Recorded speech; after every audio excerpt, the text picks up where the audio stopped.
It was a sight not often paralleled anywhere in the world.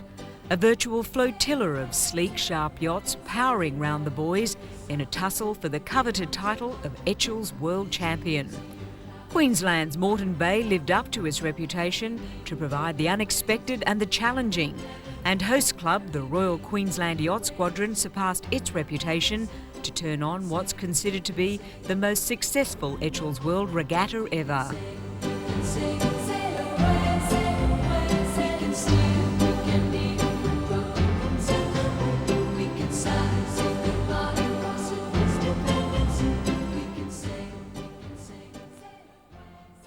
A 20-knot nor'easter greeted the huge fleet of 78 yachts for today's first heat, and after a clean start, Michael Manford of Western Australia was first away.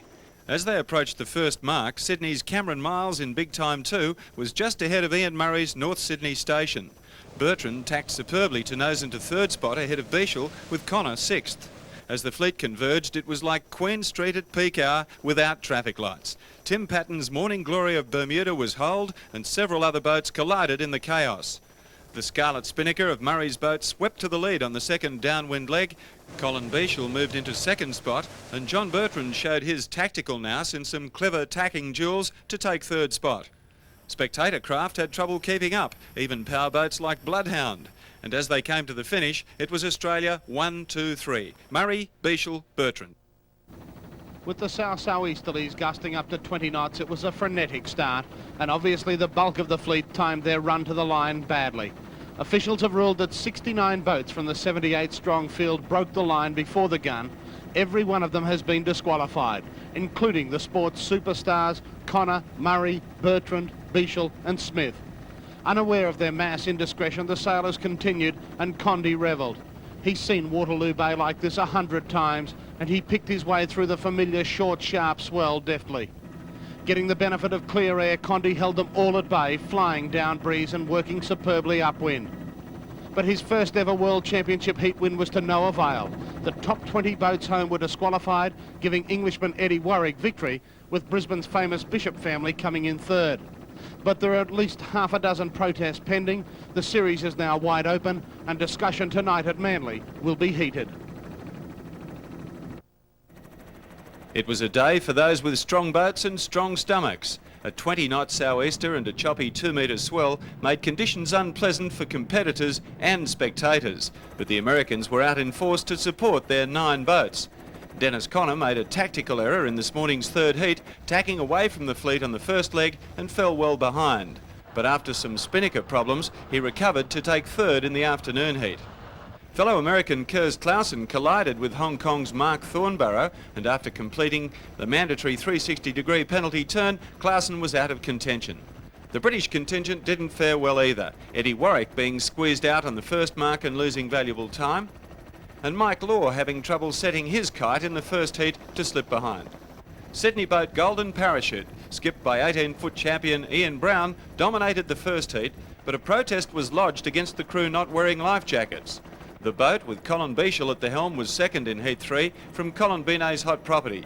But Bichel won a thrilling tacking duel with John Bertrand this afternoon to win Heat 4 by 12 seconds. In a testing 20-knot sou'easter, Bertrand came into his own today. His boat, Two Saints and a Magpie, was third until the final mark, when Michael Manford's Croc 2 jibed too soon and lost the lead. Tim Patton's Bermuda 4, which was holed in the first heat, was up with the leaders until the leeward mark, when he suffered a similar fate. A wild spinnaker run was costly for some. Urban Gorilla was dismasted and lost her steering, and another boat blew a kite. Series leader Colin Bichel was 10th at the first mark, but could only improve to 9th at the finish. Queensland's Simon Gorman in gale force finished strongly to take second, with Ian Brown's Golden Parachute snatching third. So tomorrow's final heat is a 3-boat race, the 3 Bs, Bertrand, Brown and Bichel, all with a chance, but the smart money's on America's Cup hero, John Bertrand. Bichel got away to a good start in the 15-knot breeze and was soon challenged by Ian Brown's Golden Parachute, the equal overnight leader. America's Cup hero Dennis Connor, needing victory for any chance in the series, had to steer off course to avoid an anchored boat and was never in contention.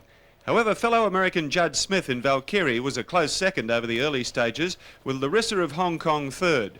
John Bertrand, who shared the lead with Brown overnight, couldn't maintain his form and finished well back, but managed to take third overall. Ian Murray challenged Bichel around the fourth mark, but the 33-year-old, who won the world 12-metre title in 1986, was too clever, going on to win by 24 seconds.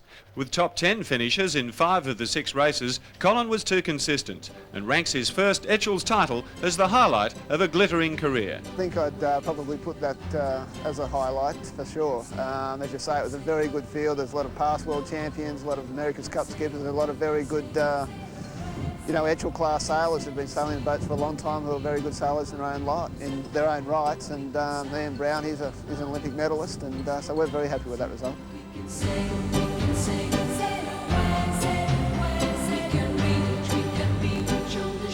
The 1993 Etchells World Championship Regatta was 5 years in the planning and made possible by ongoing support from many contributors, not least major sponsor Tag Heuer, and the dedication of the Etchells World's Organising Committee.